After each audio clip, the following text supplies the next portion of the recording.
So it would make complete sense if you were happy when that coach got fired. I'm not upset with you for being happy that a coach got fired. So, my take on this, I don't care what the hell he said. I have never seen a player want to gas himself so bad. Like, gas as in, like, look at me, I'm the best. Dude's not good. I mean, he had one great season, had an injury, career-ending knee injury. Imagine that. He was able to come back, went to the Browns, and the Browns didn't even want to keep him. This guy went all in about how he won over the team by his grind, his work ethic, whatever. And then the biggest tweet to me that just blew my mind was, I came back for the Cleveland Browns to win one game. With a broken shoulder. One game, pal. Let's be really pumped up about that. And now you're not even on their roster. Dude, I gotta say, winning one game for the Cleveland Browns means more than winning one game for any other team in the NFL. So, RG3, I'm trying here, man. Silver lining. This man had so much hope, so much talent. Well, maybe not talent, obviously. Cause he had talent. He had athleticism and freakish abilities. He had talent, that dude. Some other quarterbacks took us to the playoffs. Never had. He took a mediocre team to the playoffs. He had everything that you could ask for, but he also had an attitude that just didn't. One that doesn't. I don't know. This kills me. I hate talking about 2012 Redskins because any other Redskins fans out there can relate. One, you hate to look back on that season. Dude, because of how painful it is, but think about where, exactly. Think about where you were when RG3 was healthy and playing well. Everybody loved him. Yeah. Don't lie. Anybody, I don't care how you feel about him now. In week 12, week 13, week 14, week 15 of 2012, you loved RG3 and you would defend him to anybody. Hell, you would defend his dad to anybody. I will take a different stance on that one. I would say, you know what? This guy can talk about his son however he wants because look at what he's doing. I guess that's fair. But I never was a fan of his... I wasn't a fan of his dad, but hell... Stay out of it. His dad's son was leading my team, my terrible team, to the playoffs, and so I was going to defend him. But we discovered it's true, in my opinion. We don't need to keep talking about RG3, but we discovered when he came back his true talent. And as a pocket passer, he just wasn't much. He needed his legs. And when his legs were taken from him, he became a below-average quarterback. And the Browns, I mean, this year, it's going to be obvious that the Browns are probably going to win more than one game. And it just really kills me when you see a one-time superstar, one-time Heisman Award winner come out and gloat about, hey, I won one game. I mean, congrats. But don't then say, or don't come out and try to tell Santana to not subtweet you. First of all, the best part of that was... No. He didn't tell Santana not to subtweet him. He just said, this isn't going to be a subtweet. Word, yeah, you're right. Also... Santana Moss hadn't been on Twitter in 6 years, so that was funny to me. Because Santana Moss, I'm sure he's seen it now at this point, but, like, way to come at somebody on something they don't use. But, whatever. RG3's in the past. He'll probably not find a job ever again because there's a couple other guys that could get a job in front of him, and they're having problems finding jobs. So... do you, buddy, and be all over social media. Stay there, please, because I don't really care to see you in the NFL. I don't think you have a place. I think quarterbacks such as Colin Kaepernick and many others can come in the league, be professional about it. Granted, Colin Kaepernick will bring in a different side, but he's professional. He does things. He led his team to a Super Bowl. And he's struggling to find a job. So, RG3, you won one game with Cleveland.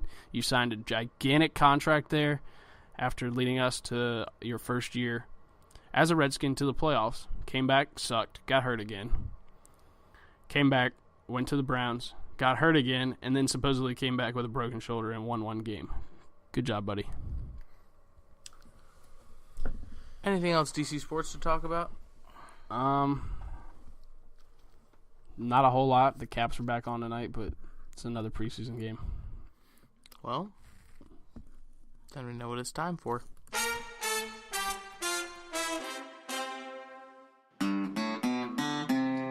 Tobacco, rappo, tobacco, rappo.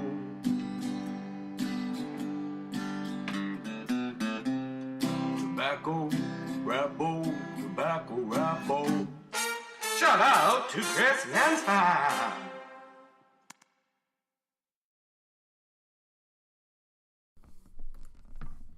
And we're back for the infamous Tobacco Rappo.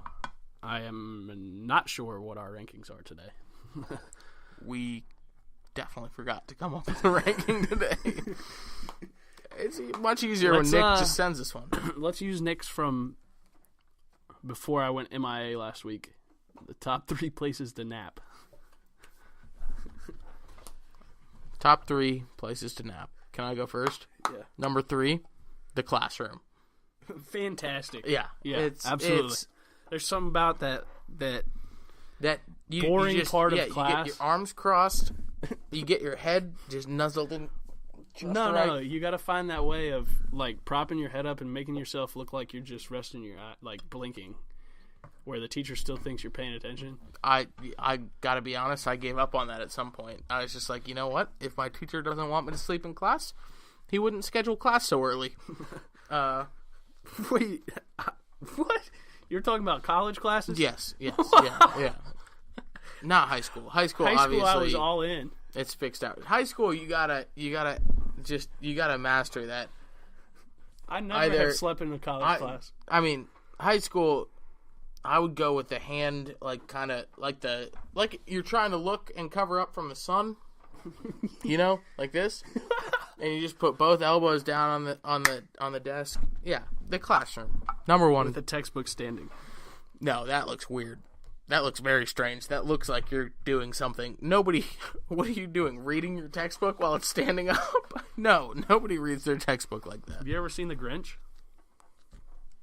Yeah? You know how he hides his face with the textbook standing up? That's how I used to nap. It's a poor example. But anyway, your number 3 place. My number 3 place would be in a hammock in my backyard.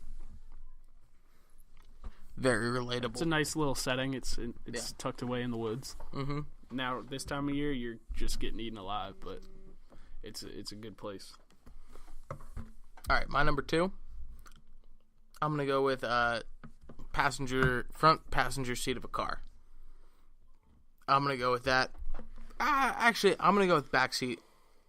No, you can take front passenger seat if you want, but back seat of a car when you're the only person in the back seat. So you can sprawl One out. of the best places to nap. You put your one leg up, whichever side you're on. You put that leg up and across the whole back seat, and you lean against the window, kind of. If you have a little pillow, anything like that, you just perfect. It's perfect. You get a nice. If you're on a highway, you get that nice steady like highway vibration of the car. A little background noise too. Puts you right to it's like sleep. white sound. Yeah. Almost. Oh, it's beautiful. Okay. My number 2 would be in my hunting stand during spring turkey season. Aren't you supposed to be hunting when you're there? Like looking for turkey? Well, it gets to a point you go out like 4:30 a.m. and you don't nap the first part of the day. You don't, but you got to be out of the woods for the first half of spring turkey around. I think it's right at 12 o'clock. So around 10:15, you're starting to hit a wall. And normally when you wake up from the nap, it's active. It's normally my rally dip for a baseball game. Your napping spots are not very relatable, I will just say. If we had a number of people who have napped in class and in the backseat of a car versus the number of people who have napped in a turkey hunting stand and the hammock in the back of your yard, I'm going to go ahead and say I'm winning this one. I don't know, because there's people, I mean, outdoor napping is just brilliant. And I think you didn't say outdoors. You said in a hammock in your backyard. No, that's outdoors. Hunting stand. It's one thing if you just said, outside. Like in a hammock or in a hunting stand. That could have been one. Outside could have been your spot. That would have stolen 2 of them. Actually, 3 of them.